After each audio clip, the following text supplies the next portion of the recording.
Me voici à plus de 700 km de Paris, dans les environs d'Avignon, dans le Luberon. Je suis venu en Nissan Leaf, un véhicule électrique, ça peut paraître étonnant, et pourtant je n'ai eu aucune difficulté pour parcourir cette distance. Par quel miracle? Effectivement, cette japonaise a une autonomie de seulement 200 km sur le papier. Dans la réalité, un peu moins, on est plutôt aux alentours de 150. Il y a une génération nouvelle qui aura, elle, 250 km d'autonomie, avec des batteries beaucoup plus grosses. Cette portée théorique de 200 km est tout à fait adaptée pour un usage du quotidien, un usage domicile-travail. En revanche, pour partir en vacances, c'est beaucoup plus compliqué. On peut éventuellement s'appuyer sur le réseau de bornes de recharge.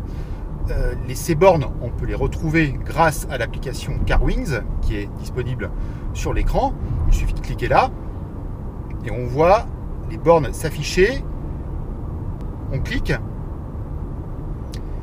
et l'itinéraire s'affiche. Parfois, il y a quelques déconvenues, comme dans cette concession Nissan d'Avignon, où la borne ne fonctionnait pas. Sinon, sur ce type de borne de recharge rapide, il faut à peu près une demi-heure pour regagner 80% de l'autonomie des batteries. Sur une charge plus longue, sur une prise domestique, il faut compter à peu près 8 à 10 heures, donc une nuit.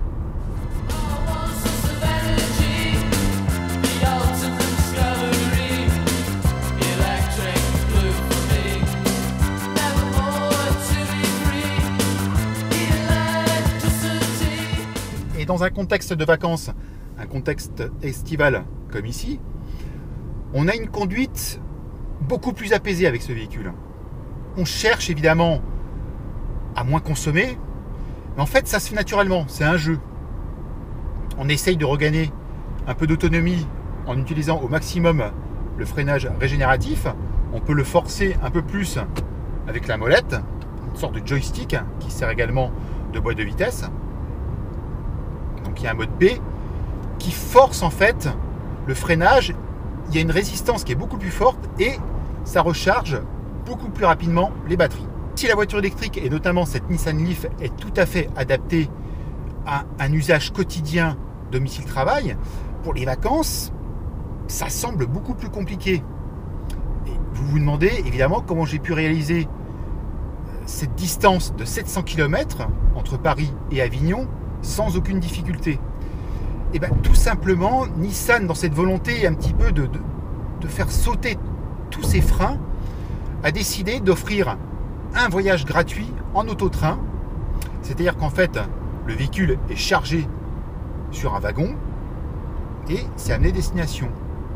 Vous prenez le train, vous récupérez le véhicule à votre arrivée, la voiture est chargée au départ et donc vous avez 150 km d'autonomie pour allier votre destination de villégiature. Le retour, en revanche, n'est pas plein pot. Nissan offre ensuite 30% de réduction sur chacun des trajets. Et sur votre lieu de vacances, vous bénéficiez du tarif ultra avantageux de la recharge qui est à peu près de 2 €. Donc le budget de transport une fois sur place sera quasiment nul. Donc ça fait des vacances pas chères.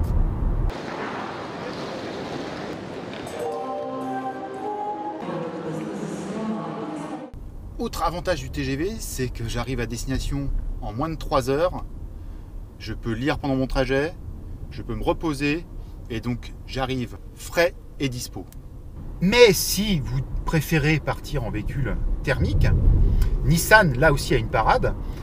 En fait, le constructeur japonais offre 4 semaines gratuites de location d'un véhicule chez Hertz. Face à cette faible portée de la voiture électrique, on voit bien que les constructeurs réfléchissent à des alternatives pour accompagner le développement de la voiture électrique. Et en ce sens, Nissan, en offrant un voyage gratuit en autotrain et une location gratuite de voitures thermiques, contribue à ce développement.